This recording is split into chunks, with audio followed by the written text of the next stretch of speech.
रामकिशोर अपनी बेटी निशा के साथ सूरजपुर गांव में रहता था।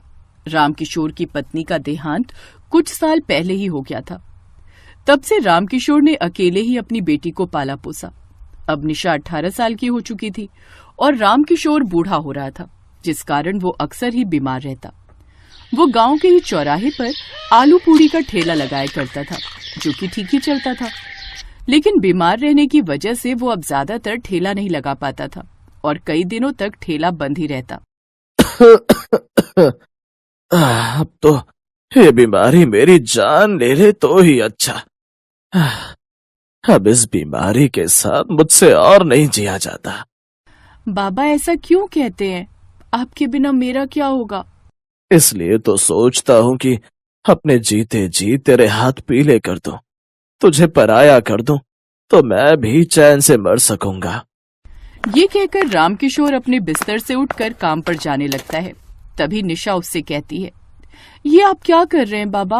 आपकी तबीयत कितनी खराब है, आप कहाँ जा रहे हैं? ठेला लगाने जा रहा हूँ बेटिया, बहुत दिन हो गए काम पर गए हुए, और ठेला नहीं लगाऊंगा तो तेरी शादी के लिए पैसे कैसे जोड़ पाऊंगा। बाबा आपकी तबीयत कितनी खराब है, आप कुछ दिन ठेला मत लगाइए। घर में जो थोड़े पैसे रखे हम उसी से अपना खर्चा चला लेंगे। नहीं, तुम उन पैसों को हाथ लगाने की सोचना भी मत। वो पैसे मैंने तेरी शादी के लिए रखे हुए हैं, समझी? ये बोलकर रामकिशोर बीमार होने के बावजूद भी अपना ठेला लेकर निकल जाता है। रामकिशोर के ठेले के सामने ही एक पति पत्नी भी पूरी सब्जी का ठेला लगाते थे, लेकिन उनकी कुछ खास बिक्री नहीं होती थी। पर जब से रामकिशोर छुट्टी पर था, तब से उनका काम सही से चल रहा था। पर फिर से रामकिशोर को देखकर उनका मुंह बन गया। ये लो, फिर आ गया बुढ़ा। जी तो चाहता इस बूढ़े को भी इन पूरियों की तरह कढ़ाई में तल दूं।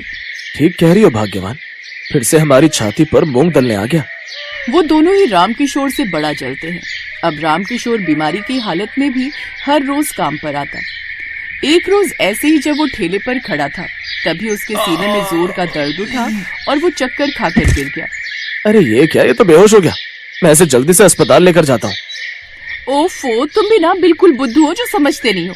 अरे अगर ये बुढ़ा टपक गया तो इसमें हमारा ही फायदा है ना। अब वो उसे उनकी मदद करने से रोक लेती है। फिर गांव के कुछ लोग उसे अस्पताल पहुंचाते हैं। अपने बाबा की खबर मिलते ही निशा भी अस्पताल पहुंचती है। बाबा, मैंने आपको मना किया था ना, कुछ दिनों तक ठेला मत लगाओ, लेकिन आप भी कितने जिद्दी हो, पड़ गए ना बीमार। आपने मेरी बिल्कुल नहीं सुनी। अगर आपको कुछ हो जाता तो मैं क्या करती? ये कहकर निशा रोने लगती है। तभी वहाँ डॉक्टर आ जाता है। देखिए, आपके पिताजी को हार्ट अटैक आया था और हमें इनका ऑपरेशन करना होगा। इसके लिए पूरे 1 लाख का खर्चा आएगा। हमें उनके दिल में एक तार डालनी पड़ेगी। डॉक्टर साहब, 1 लाख तो बहुत बड़ी रकम है, इतने पैसे मैं कहाँ से लेकर आऊंगी? देखिए, वो सोचने की जिम्मेदारी आपकी है। निशा रोते हुए घर आती है और अपने बाबा के बक्से में रखे वो पैसे गिनने लगती है जो उसने उसकी शादी के लिए जमा किए थे। ये तो पूरे 1.5 लाख है, लेकिन अगर मैंने इन पैसों को हाथ लगाया तो बाबा बहुत गुस्सा होंगे। लेकिन मेरे लिए उनकी जान से बढ़कर कुछ नहीं है और बचे हुए पैसों से घर खर्च निकल जाएगा। उस समय निशा को कुछ और नहीं सूझा और उसने उसमें से 1 लाख रुपए निकालकर अस्पताल में जमा करवा दिए। इसके बाद निशा खुद आलू पूरी का ठेला लेकर निकल पड़ती है और उसी चौराहे पर बेचने लगती है। लो, बुढ़ा गया तो बेटी आ गई। ना जाने ये दोनों कब तक हमारी कुंडली में राहु केतु बनकर बैठे रहेंगे। एक गया तो दूसरा आ गया। वहीं दूसरी तरफ निशा मन ही मन सोच रही थी, जब तक बाबा अस्पताल से लौटकर घर नहीं आ जाते, तब तक मुझे कुछ न कुछ करके फिर से पैसे जोड़ने होंगे और इसके लिए मुझे अपने व्यापार में कुछ नयापन लाना होगा। उस रोज वो बस यही सोचती रही। फिर उसे अपनी माँ के हाथ की बनाई हुई वो मेथी पूरी की सब्जी याद आती है जो उसकी माँ उसे खिलाती थी। वो अगले दिन अपने आंगन में लगी क्यारी से मेथी तोड़ती है और उसको आटे में गूंथकर मसाले के साथ तैयार कर लेती है। अब वो मेथी पूरी को आलू और गोभी की सब्जी के साथ परोसती है। वो अपने ठेले पर सादी पूरी, मेथी पूरी का बोर्ड लगा देती है। मेथी पूरी का नाम सुनकर अब ग्राहक उसके पास आने लगते हैं। अरे वाह, मेथी पूरी, ये तो मैंने पहली बार सुनी है। लगाओ लगाओ 1 प्लेट। वैसे कितने की है 1 प्लेट? जी 50 रुपए। बचपन में मेरी माँ बनाया करती थी, लेकिन उनके जाने के बाद कभी किसी को बनाने ही नहीं आई और ना ही कोई मेथी पूरी बेचता है। मेरे लिए भी लगा दो 1 प्लेट। निशा उन दोनों को मेथी पूरी बनाकर देती है। उसके हाथों की मेथी पूरी सबको बहुत पसंद आती है। अब उसके पास ग्राहकों की भीड़ लगनी शुरू हो जाती है। अब उसकी अच्छी कमाई हो जाती है। ऐसे कुछ दिन तक चलता रहा, लेकिन ये देख अब ममता और मोहन उससे जलने लगते हैं। इसको तो मैं मजा चखाऊंगी, बड़ी उछल रही है। अगले दिन जब निशा ठेला छोड़कर कुछ देर के लिए सामने रखे घड़े से पानी भरने जाती है तो पीछे से ममता उसके ठेले पर आती है और उसके आटे के कुछ हिस्से में चीनी मिलाकर चली जाती है। इस बात से अनजान निशा जब दोबारा आटा लगाती है तो उसमें मीठी मेथी की पूड़ियां निकलती हैं। अब आएगा मजा, अब मैं भी देखूं लोग ये मीठी पूड़ी कैसे खाते हैं। तभी एक औरत वहां आती है। बेटी, एक प्लेट मेथी पूड़ी तो लगाना। जी बस अभी गर्मा गर्म निकालती हूँ। निशा गर्मा गर्म पूड़ियां बनाकर उस औरत को देती है। वो जैसे ही पहला निवाला मुंह में डालती है तो उसे खाने के बाद, ये क्या, मीठी मेथी की पूड़ी? क्या मीठी? हे भगवान, ये कैसे हो गया? कमाल की मेथी पूड़ी बनाई है आपने, मजा ही आ गया। ये सुनकर निशा खुश हो गई। अब ग्राहकों के पास खाने के लिए जहाँ सादी पूड़ी, मेथी का मसाला पूड़ी, तो वहीं अब साथ में मीठी मेथी पूड़ी भी थी, जो कि सब्जी के साथ बहुत ही अच्छी लग रही थी। अब उसके पास कई तरह की वैरायटी वाली पूड़ी थी। ये देख मोहन ममता पर चिल्लाते हुए कहता है, देखो दूसरों का घर जलाने गई थी और खुद का ही जल गया। बड़ी गई थी ना उसकी लंका जलाने के लिए, लेकिन खुद ही बर्बाद हो गई। अब मुझे क्या पता था लोगों को ये इतनी पसंद आएगी। अब वो दोनों भी मेथी की मसाले वाली और मीठी पूड़ी बनाकर बेचते हैं, लेकिन लोगों को जो स्वाद निशा की पूड़ियों में मिलता था वो उनकी पूड़ियों में नहीं मिला, जिस कारण अब उनकी बिक्री नहीं होती और वो अपना ठेला बंद करके वहां से चले जाते हैं। निशा अब खूब कमाई करती है।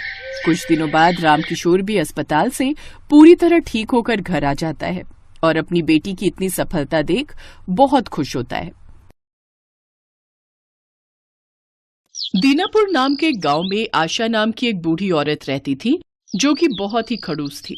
उसके परिवार में उसके अलावा कोई नहीं था। गांव में सभी जानते थे कि अगर हम उससे कुछ कहेंगे तो वो उसका उल्टा ही जवाब देगी। बुढ़ापे की दहलीज पर होने की वजह से उसमें खूब गुस्सा भर गया था और वो लोगों पर खूब चिल्लाती थी। लेकिन आशा देवी खाना बड़ा ही स्वादिष्ट बनाती थी।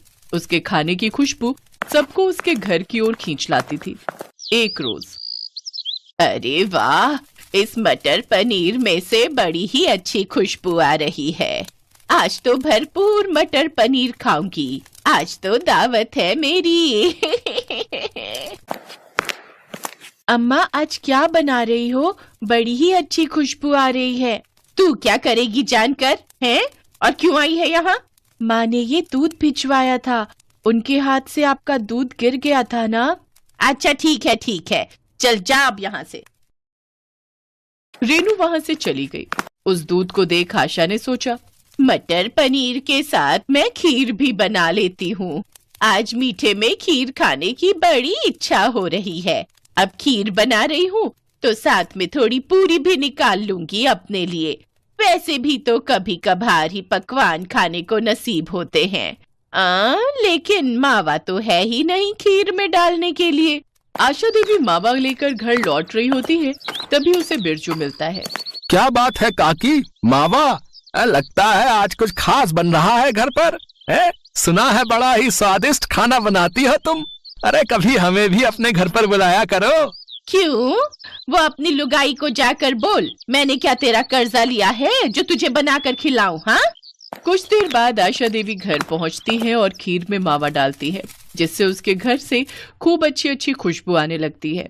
वो खुशबू सूंघकर उसकी पड़ोसने किसी न किसी बहाने से उसके घर आती हैं, लेकिन आशा देवी बिना किसी को कुछ दिए ही वहां से भगा देती है। जब सारा खाना पककर तैयार हो जाता है तो वो अपने लिए थाली में पकवान डालती है और खाने के लिए बैठती है। लेकिन तभी उसे याद आता है, हे राम, इतनी बड़ी गलती मुझसे कैसे हो गई? भला मैं राम जी को भोग लगाना कैसे भूल गई? राम राम राम राम, मैं अभी भगवान को भोग लगा कर आती हूँ। आशा देवी जब भी कुछ अच्छा बनाती तो भगवान को उसका भोग लगाने मंदिर जरूर जाती। उस रोज भी वो एक थाली में भोग निकालकर मंदिर चढ़ाने ले गई। क्या बात है काकी, आज क्या भोग लगाने आई हो भगवान को? आज पकवान बने हैं तो सोचा भगवान को भोग लगा दूं। भगवान के साथ साथ कभी ब्राह्मण को भी भोजन करवा दिया करो। तुम तो रहने ही दो पंडित, तुम्हारी जीभ कितनी चटोरी है, ये सब हम अच्छे से जानते हैं। भगवान का लगाया हुआ भोग भी तुम खुद ही खा जाते हो, ये बात हम अच्छे से जानते हैं। इसीलिए आज मैं खुद भगवान को भोग लगाऊंगी। ये सुनकर गुस्से में पंडित वहां से चला जाता है। आशा देवी भी भोग लगाकर कुछ देर बाद घर लौट आती है, लेकिन घर पहुंचकर वो देखती है कि उसका सारा खाना खत्म हो गया है और सारे बर्तन खाली पड़े होते हैं। हे राम, मेरा सारा खाना कौन खा गया? फटे मुंह उसका। आशा देवी रोते हुए मुखिया के पास जाती हैं और उसे सारी बात बताती हैं। क्या कोई तुम्हारा सारा खाना खा गया? भला ऐसा भी क्या खास बनाया था तुमने, हैं? जो चोर तुम्हारे घर से पैसे सामान न चुरा कर खाना चुरा ले गया भाई, हैं? मुझे पता होता कोई मेरा खाना चुरा लेगा तो मैं तो पहले ही रसोई में ताला लगा जाती। मुखिया उसको आश्वासन देता है कि वो जल्द ही उस चोर को ढूंढ निकालेगा। घर आकर आशा देवी भूखे पेट ही सो गई।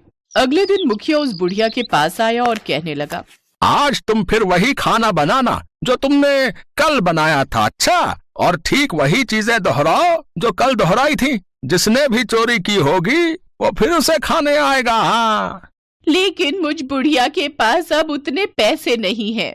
अरे ये लो पैसे रखो और अब वही करो जैसा मैं कहता हूँ, समझी? आशा देवी फिर से वही सब पकवान बनाती है और आज के पकवान की खुशबू तो कल से भी ज्यादा अच्छी थी। धीरे धीरे वही सब गांव वाले आशा देवी के घर के बाहर इकट्ठा हो गए और आशा देवी ने फिर से सबको भगा दिया और पकवान बनाने के बाद फिर से भगवान को भोग लगाने मंदिर चली गई। हे प्रभु, कल तो तुमने मेरे खाने की रक्षा नहीं की, लेकिन आज तुम उस चोर को पकड़वाने में हमारी मदद करना। मंदिर में आशा देवी भगवान से प्रार्थना कर रही होती है कि तभी दूसरी तरफ चोर मुंह छुपाए आशा देवी के घर में घुस आता है। फिर जैसे ही उसने खाना शुरू किया वैसे ही मुखिया ने उसे दबोच लिया। तभी आशा देवी भी मंदिर से आ गई। आशा देवी उस चोर के मुंह से कपड़ा हटाती है। वो चोर और कोई नहीं बल्कि मंदिर का पंडित ही था। पंडित, तुझे चोरी करते हुए शर्म नहीं आई? अरे कुछ तो मान रख लेता अपना। अब क्या करता आशा काकी, तुम्हारी जीभ जितनी कड़वी है उतने ही अच्छे हैं तुम्हारे हाथों के पकवान। तुम्हारे खाने की खुशबू ही इतनी अच्छी थी कि मैं खुद को रोक नहीं पाया, और तुम तो जानती ही हो कि मेरी जीभ कितनी चटोरी है।